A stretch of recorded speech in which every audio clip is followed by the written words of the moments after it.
Okay, so this afternoon I'm going to talk a little bit about some of the more advanced features that we didn't talk about today.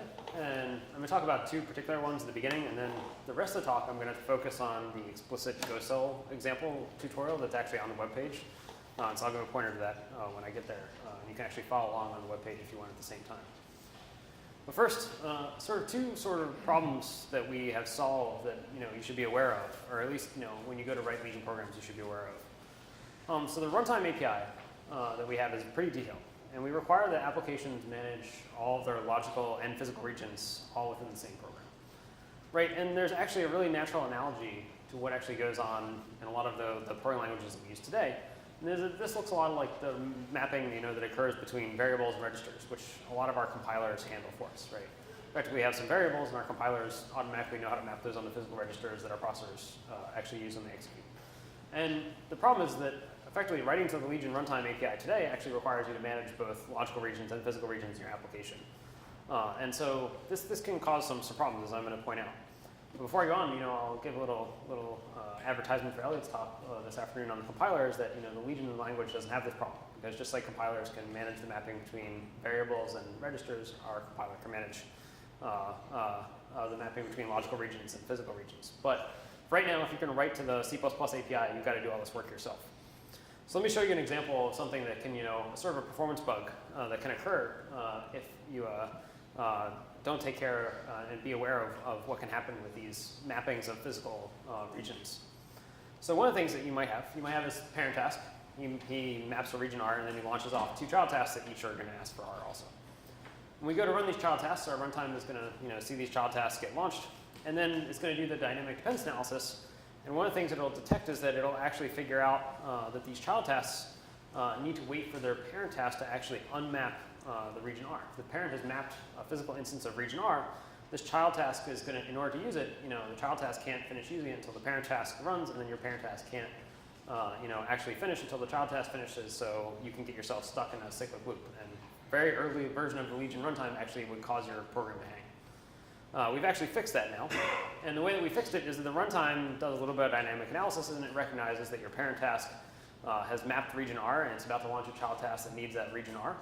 So it injects an unmap operation on region R into the operation stream for you, which unmaps region R, which allows the child task to run. And then after the launch, the runtime also injects a map so that it looks like the state of the mapped region R looks the same in the parent task. And then this allows our child task to run without any trouble, and our parent task continues executing the way you would expect it to without any changes. But the same thing, the runtime will also do the same thing farther on down for the second child task. And what you can end up with is you can often end up mapping and unmapping the same region over and over and over again if you've mapped this region R in the parent task. And the runtime will guarantee you always get the correct behavior, you always get the right answer, but this can cause some performance problems if you're constantly mapping and unmapping regions implicitly by the runtime. So there's a very easy way. One easy way to fix this is if you're going to do a lot of child task launches, we have a call to actually do an explicit unmap of all of your regions. So you can stick that in right up at the top. If you know you're not going to actually read your mapped version of region R at any point below that unmapped call, you can do this call. It will unmap all of the regions that the parent task had mapped, and then all of those implicit map and unmaps will go away because the runtime will detect that those physical instances aren't actually mapped. Yeah. So why the parent and the child cannot use the same region at the same time? It has to do with the notion of the exclusive coherence. And the problem is that if we both, there's no way really for the parent and the child task to both be accessing the data safely. So if they both ask, for read-write privileges, right? We could end up with races if we didn't serialize access to that logical region between the parent and the child. Does that make sense? I think that they can define some rights. I think at the beginning, I think in this morning talk, some read, some index, If they access. Right, well, so by definition, the child task is taking some subset of the privileges that the parent task had on that logical region. It might be okay if these were both like read-only privileges, in which case we would allow them to run at the same time. But if you're writing, we want to avoid races between parents and children. And in the deferred execution model, we don't want to have to block to wait for the child task to finish. right? So we have this effective, we do this, instead we map and unmap and do that instead. Okay? So the launch really is scheduled child test, not really launch. Well, no, it is launch, right? So we are just, firing it off into the stream of tasks that we're going to execute. And the map and unmap operations are just that they operate asynchronously exactly the same way. They just get launched off into the stream, and the runtime does dependence analysis based on the region requirements. So if you just have these two things, basic parent task and finish, if you don't have a dependency to wait for results of child task 1 and 2. Right. And then those two could launch independently. Yes. Yeah. Okay, so unmapping, explicitly managing these unmappings and mappings is one way to solve this problem. There's actually another way, that we also allow applications to, our mappers to actually choose to do, and that is that in a lot of cases, these inner tasks, the ones that launch off a bunch of child tasks or other subtasks, we actually don't want to make physical instances for the logical regions that these tasks have requested. And the reason is we just want to pass privileges down to the child tasks that we're going to launch off. Right, so the way that we do this is we actually allow our mappers to choose a mapping option in the map task call, which we call virtual mappings. And the idea of virtual mappings is really simple. We only want to, pass privileges, so we're going to have a way of giving our parent tasks privileges on the logical regions, but we're not going to actually create a physical instance. Well, so why is this a good thing to do? Let's say we have a parent task. He launches off some sibling or some child tasks. We'll call it sibling A. This guy maps a physical instance of some logical region. He then goes and launches some child task. We'll call it C for now. And that child task C also maps a copy of that physical instance, right? As the parent task continues executing, he launches a sibling task B. And this sibling task can have a data dependence on some region on sibling A. We'll say it's the blue region. Sibling B is, now when sibling A finishes, it has to actually, aggregate all of the read writes of all of its child tasks that it launched into the physical instance that it mapped, because it sort of promises sibling B that that's where the data is going to be when it's done executing. That means we have to do a copy from C up to where the instance is that A had mapped. When sibling B maps, it'll create maybe its own separate physical instance. This involves another copy in order to get up-to-date data issued by the runtime. And then if sibling B launches its own subtask that maps its own instance, we get another copy. So we end up with these 3 copies just to move this data, and C and D are the only ones that actually ever really accessed the physical instances. Right, A and B effectively were just passing privileges down to their child tasks, but yet we have to pay the cost of all of these copies. Right, and so virtual mappings address this problem. They actually make it much more efficient. So the idea of virtual mappings is really simple. What we do is instead of actually mapping a physical instance, we just make a virtual mapping for A. C makes its actual physical copy of the data because it actually needs to read and write that physical instance. Again, B will also be able to map a virtual instance because it's not actually going to read or write the physical instance. D makes a concrete physical instance somewhere in some memory. And now, because we did virtual mappings, we actually know how to propagate the information about where C mapped its instance over. When we go to map D, we know exactly where the instance was that C created, and we only have to issue 1 copy to bring these things up to date. So virtual mapping is effectively a technique that your mapper can use to not have to actually make physical instances when you don't have to. It's a slightly more complex analysis because it moves around a little bit more metadata by the runtime. But the benefit is that you actually get more detailed mapping information. You only have to make instances where you really, really need them. And as a result, you can get much more precise and higher performance mappings using these virtual mappings. Yeah. So say we have 2 tasks that actually access the same region and you want to update the entry in the same region. Yep. Do you block as task level? Do you block as non-confined or into address level? What was the last part? So do you actually say the task that has to be executed in order because you actually want to update the same Yes. region? Right, and so because the tasks are issued, what's that? Can you repeat the question? Sure, so the question is if you have tasks with 2 data dependency, or with a data dependence on a logical region, how do they capture the ordering dependence based on by the order they're issued? Is that right? Not necessarily they have to depend on each other. It could be actually trying to update the entries in the same region. It could be updating. Different entries in the same region. I think I'm missing the question. Do you mind if I take it offline with you and we can get some more details? Is that okay? Okay. So the second problem I want to talk about, just very briefly, is a 1-slide problem, is the notion of tunable variables. So oftentimes, you can have decisions that you need to make that are dependent upon the machine you want to run on. So for example, in our circuit simulation that we've been talking about, how many pieces are you going to break that graph into inside of it, in order to build a partition? And of course, the answer is, This is going to depend on the machine we're going to run, how many processors or how many nodes we're going to have or so forth. What we want is a way of keeping our region application machine agnostic. And so we don't want to have to actually pick a value, and we don't want to have to, look at that machine object because that might be not necessarily portable. So instead what we do is we have a way of declaring tunable variables. And we give you as a runtime call called getTunableValue. And currently, this allows, what this will do is it'll call into a mapper, and the mapper can then go and know how to look up a particular value, look at each of the tunable values that you need to look for, and then look at the machine you're running on and figure out a good value for these tunable values. So you could write a custom mapper for your circuit simulation that says, look at a tunable value for how many pieces we want to break this circuit into. This allows us to keep our applications machine agnostic. And so tunable values, we currently only support integers, but if you guys have need for something more sophisticated, we're more than happy to support that. So just let us know.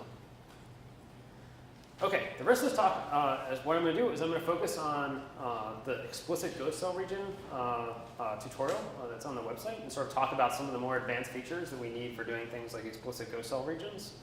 And what you're going to see is that, these explicit ghost cell regions can make Legion applications more scalable, but they also compose really well with the implicit models that we've currently been talking about all through the day today. I'm going to talk about that more at the end.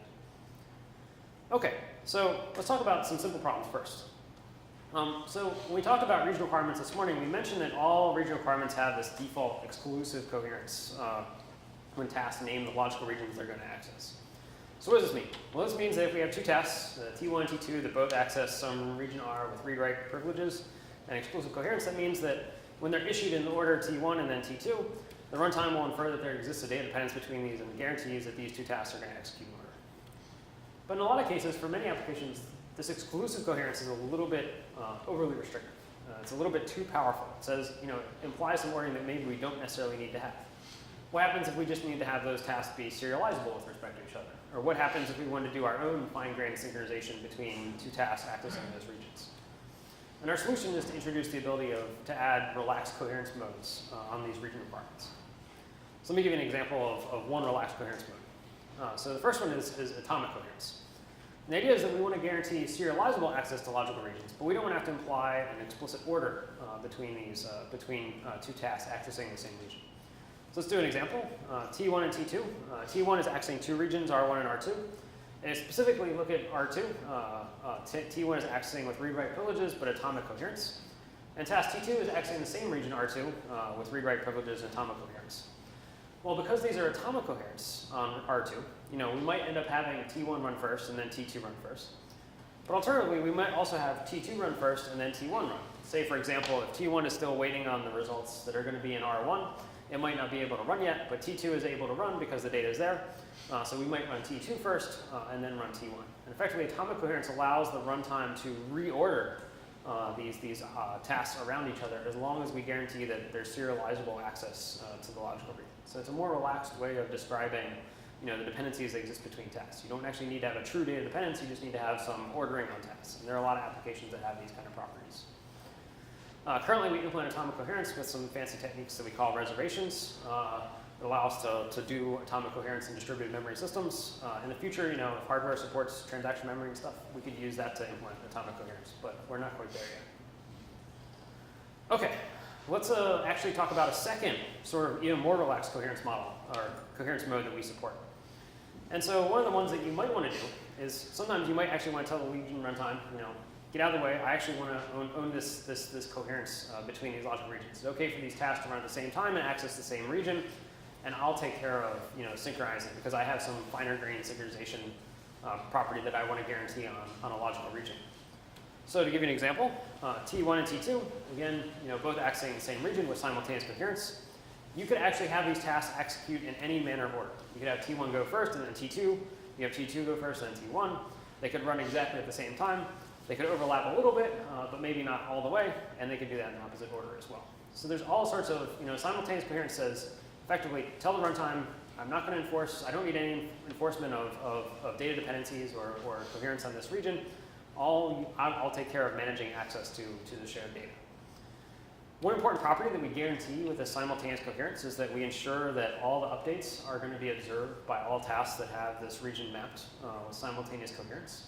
So what this means is that even if you use simultaneous coherence, these two tasks have to be looking at the same physical instance in order to be running at the same time. And this is going to be important because you need to have that property in order to guarantee that you can do your own synchronization on a relaxed coherence mode. This is going to be important a little later on. And of course, simultaneous coherence just means the application is responsible for doing their own synchronization. And so we're going to provide a couple mechanisms for you to do that. But of course, if you have a simultaneously mapped logical region, you can actually build your own coherence or your own synchronization primitives on this region as well. So, question on that? Yeah. Can T1 and T2 operate in different memory spaces? No. So that's what I was sort of saying is that in order for them to be running at the same time, in order to see all the updates at the same time, they have to be looking at the same physical instance. So you use hardware atomics to do the... Exactly. You can use hardware atomics. You can build your own synchronization. We're going to provide a couple of primitives that you can use as well. Let's start with that. Right now, we assume hardware cache coherence. Yeah. Right. These are just reads and writes from two different processors, and we expect that they're cache coherent by default. Okay. So let's actually see an example of how we can actually use some of these relaxed coherence modes to do something really cool using explicit ghost cells. So we're going to do a very, very simple example. We're going to do a simple 1D stencil code. We're just going to have a region of data. We're going to have two fields, input and output. There are two fields, and then we're just going to do a very simple 5-point stencil. So we're going to need 5 input points in order to generate 1 output point. And of course, we're going to need the two nearest neighbors on each side in order to do our computation for every output for this stencil. So throughout the day today, we've sort of been advocating what I call the implicit sort of ghost cell way of writing these kinds of codes. And I'm using 1D stencils very generally as like a very simple version of this, but it can be generalized to a lot of the applications that we see today. And so our standard region way of writing this is, we start off with some logical region of all of our cells. We partition it to say which cells we own. We make a second partition describing our ghost cells. And then what we do is we do an index-based task launch that says, name the different logical regions that we're going to need for doing each of our different subtasks. And then region goes and computes all dependencies based on the usage of all the different logical regions and the multiple views onto the set of all the cells.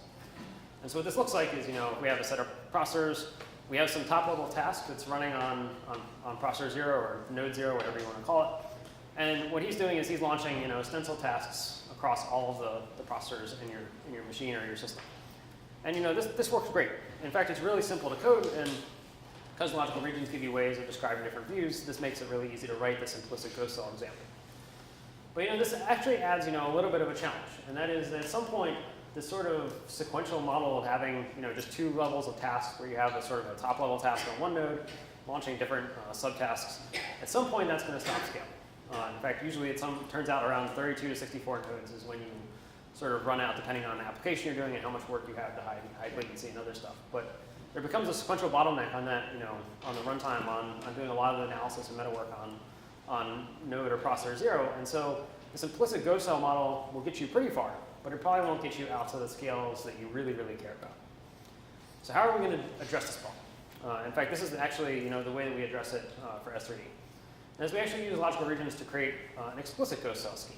And the idea is that we're going to have sort of a set of parallel SPMD-like tasks that are going to be running, and they're going to be doing explicit ghost cells exchanges using simultaneous coherence. So we have our set of all cells, and we can build a partitioning of that to describe the cells that are going to be owned by each of our different processors. We're going to have a second region that we're going to call our ghost cell region. And we're going to create a set of ghost cells that describe all the ghost cells necessary for all of our different SPMD-like tasks that we're going to start.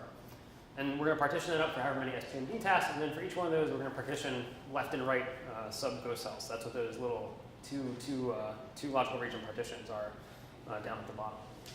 So what is this going to look like? Well, I'm going to give you just a sort of a very generic picture here. We start off with we have our processors. We do start off with our top level task, just like we always do in our Legion applications. What we're going to do is we're going to spawn different subtasks on different processors, and we're going to launch different, we'll call them SPMD-like tasks. It's going to look a little bit like MPI, but not really. You're going to see some very important differences a little later on. And so what we're doing is these tasks are going to be very long running, and they're going to be able to generate their own stencil computations, and then we're going to have ways of exchanging data between all these different stencil tasks.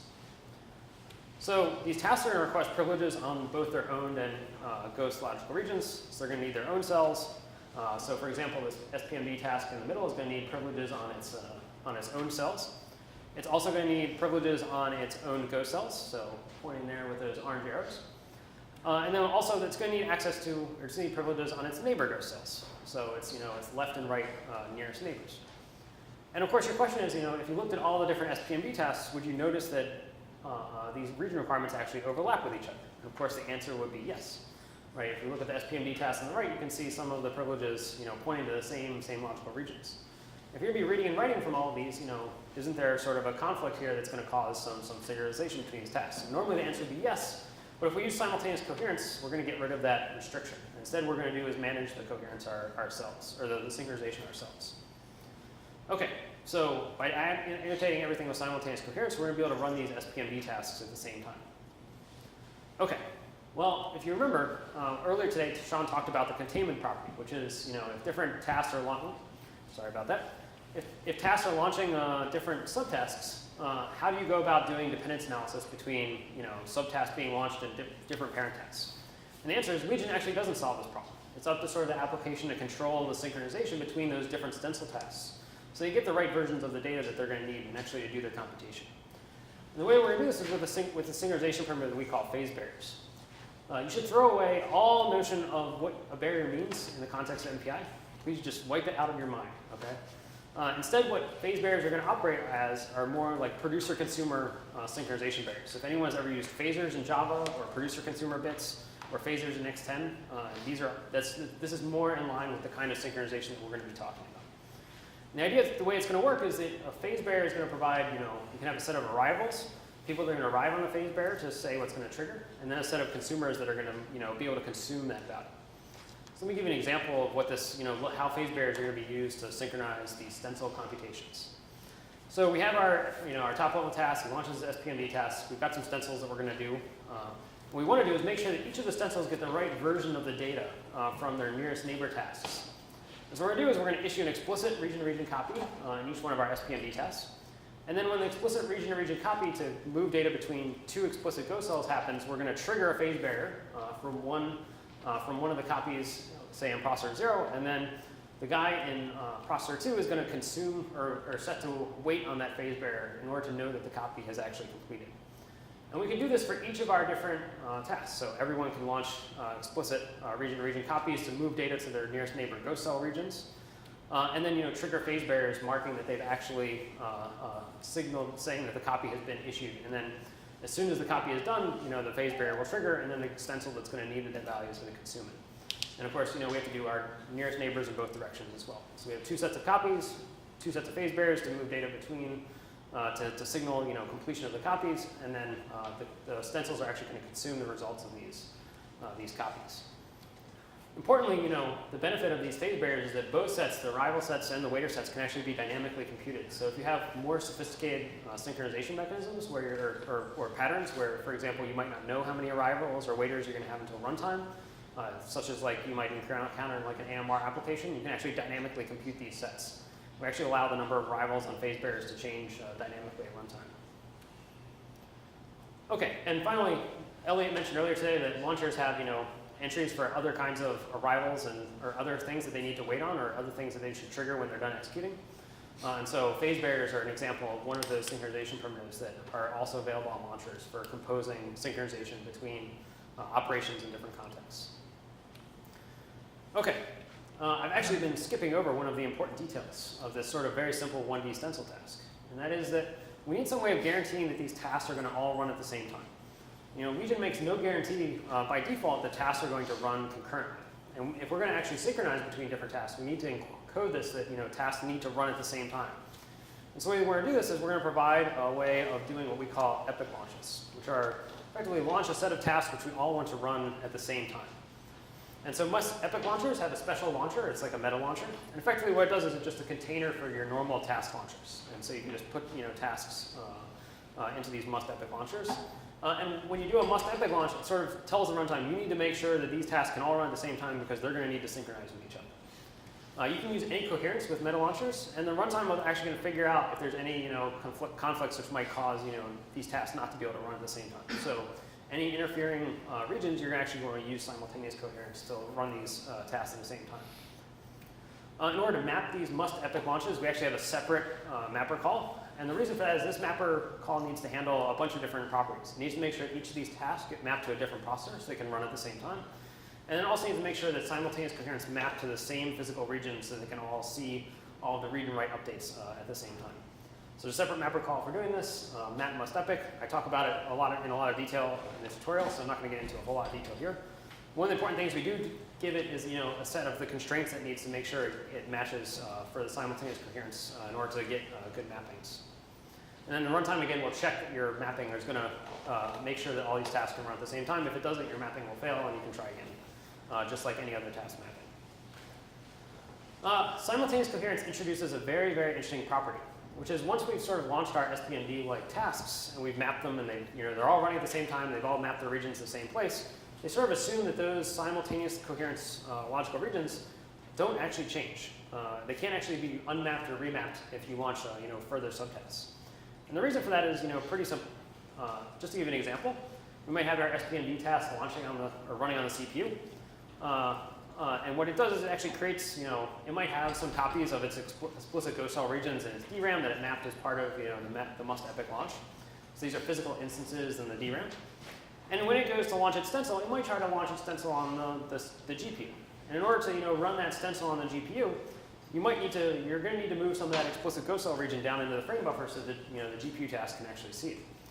And the question is, we can't actually make a copy safely of these DRAM instances as they are right now in the frame buffer memory. If we tried to, one of the things that might happen is we might suddenly get an update, a write from a copy from another node that comes in and writes to the version of DRAM, and then we'd be reading stale data in the frame buffer. And this is a very, very bad thing to have happen. So instead what we do is we actually restrict simultaneously mapped physical instances, and the runtime actually won't let you make a copy of these physical instances anywhere else unless you tell it that it's safe to do so. So how do we tell it that it's safe to do so? Well, for anyone who's familiar with acquire release coherence, there's a very natural solution to this problem. And that is we're going to have a mechanism, an operation, that you can launch into the stream of tasks, just like any other operation. It effectively says it's safe to create copies of these physical instances that have been simultaneously mapped. We call these acquire and release operations.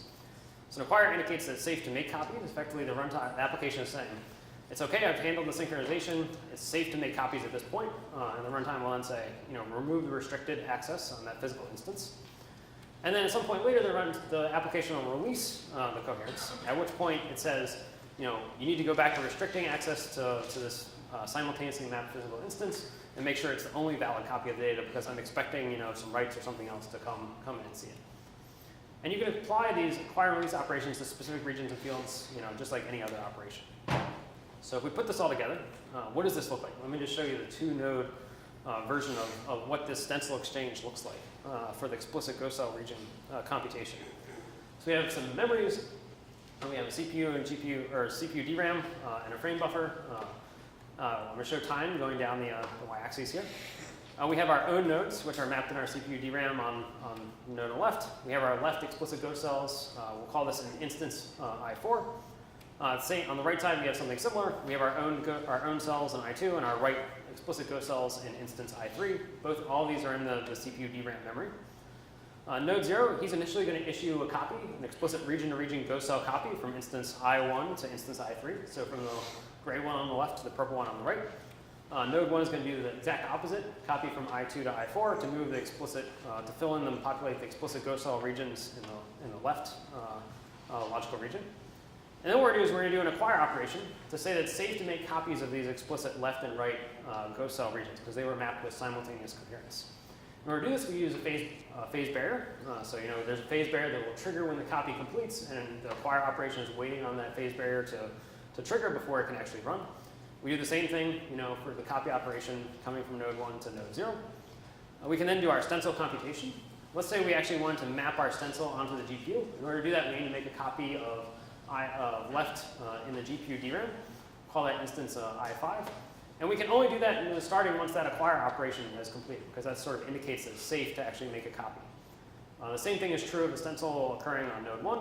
And then when we're done with the stencil, we can do a release operation on those instances I4 and I3, saying that we're done doing our stencil computation, and now we need to release the coherence because we're expecting another copy to occur to signal that, to get the next set of explicit ghost cells for our stencil.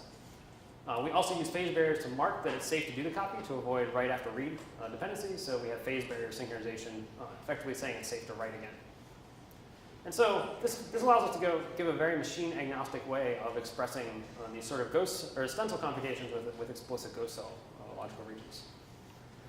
So a brief note on complexity. Well, is this kind of complex and a lot harder to do than what we do today? Now, I'll say the answer is yes and no. And think about what you have to do today.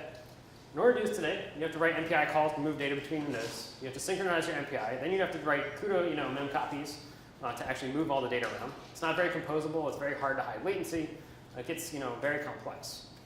The Legion approach is machine independent.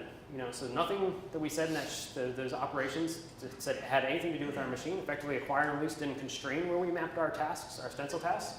All they said was it was safe to make copies. And so that allowed our mapper to have lots of freedom about where to map things. We use much more general coherence modes, exclusive and simultaneous. We use acquire and releases to say when it's safe to make copies and when it's safe not to have copies, which is a much more declarative approach to declaring or talking about how our data is accessed and when we're allowed to have different versions of it. And synchronization with phase barriers is much more point-to-point and not so bulk synchronous as a full MPI barrier. And finally, the important thing that I think is the biggest takeaway is that you can actually compose a lot of these hierarchically, both explicit and implicit ghost methods. I'm going to talk about that in just a moment. So just to tell you very briefly, the explicit ghost cell region example that I just showed with this 1D stencil is very literally what we do in S3D.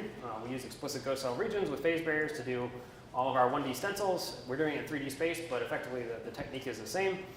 We have explicit, stencils on lots of individual fields. Like for example, for the PR mechanism, there's over 464 stencils per RHSF call. We have we create separate phase barriers for every single one of our fields. So at 8,000 nodes, we have more than 4.5 million phase barriers that we're running with all at the same time. So these are much cheaper than MPI barriers. And as a result, we can explicitly have tons of messages and synchronization all in flight at the same time. It's unlike MPI, where you sort of do one stencil and then the next and the next and so forth. Okay, well, so I talked about explicit ghost cell regions and how we could use them to do a real application. And the question that you might be asking yourself now is, what is the best way to write Legion codes? Is it better to do implicit ghost cell regions or explicit ones? My answer is actually going to be both ways. So the way we encourage people to really write Legion applications is to start off writing with the implicit approach first. It's simpler, it's a lot easier to write. You allow Legion to do a lot of heavy lifting of computing the ghost cell regions and figuring out how the data moves and so forth. And you sort of see how far this approach scales. You never know. It might get you as far as you need to go. So you have some top level task and he's responsible for launching tasks onto a bunch of different nodes and processors and so forth. And you just see how far that scales and see how far it gets you and sort of use this to develop your initial approach to writing an application in Legion. Once you notice that you maybe stopped scaling and you haven't scaled as far as you would really like to, this is the part where you should probably switch to using explicit ghost cell regions. And this is where the explicit ghost cell regions are going to be more point-to-point or just the communication that you need to do. But it's also a little bit more complex, so it's a little bit harder to write these kinds of codes. So what you're going to do is when you switch, but the cool thing is you can actually use your existing stuff from the implicit version that you generated to actually build the higher level explicit version. So we're just going to convert that top level task into one of our SPMB tasks. And we can replicate that across however many nodes and scale out as far as we need to do. We use explicit ghost cells and phase barriers to do communication between these SPMB tasks. And now we have a very natural hierarchical way of describing our Legion applications. So effectively this allows us to compose explicit and implicit ghost cell approaches to doing these applications. And this actually, it composes really well because we have this natural hierarchy of both task and logical regions. And so this allows us to scale these applications up very naturally. We start off with implicit, then we move to explicit, and we can use both the implicit and explicit within the same application very naturally. And if for anyone has noticed, this sort of approach maps really well onto Dragonfly topologies where you actually have small sets of nodes that are densely connected, and then you need to do more point-to-point between groups of nodes that are not in a dense connection in the Dragonfly network. So it's kind of cool because that this sort of way of writing these Legion programs maps well onto some of the network topologies that we're seeing evolve today. I think this is my last slide. One of the cool things you can do with explicit ghost cell regions, you can actually do higher order buffering. So you can do double buffering, triple buffering. Hit the wrong button. So you can have two different sets of explicit ghost cell regions.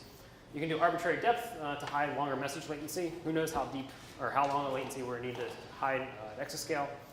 And of course, the code gets more complex, but you can build libraries and DSL compilers to generate double and triple buffering and so forth. So if you take anything away from this version of the talk, just sort of think of start off with writing your code in sort of the natural implicit way, see how far it scales, and then when you need to get more scalability, the explicit Go style approach is there, and there's very natural ways of writing that and then composing it with all the work you've already done to sort of scale your application out farther. So that, I think I'm done. All right. Okay. Went over a little bit. Question. Yeah. So it's really the difference that, with MPI, right, you actually have like a synchronization point and everyone has to wait. Is that really what the difference is? Is that you no longer It's one of the differences. So the thing is, MPI itself isn't bad at this, right? If you can post if you know exactly the order your messages need to be sent and arrive, and you're willing to post, hundreds of outstanding sends and receives in the right order and mess up your code in such a bad way to do that, you can get the exact same performance that Legion does. But your code will be nasty and unmaintainable, right? And Legion effectively is going to automatically infer a lot of the, we can get a lot more things in flight by doing things, on fields and logical regions, and as a result, we get the code without breaking the software abstractions that we need, that make your code much more maintainable.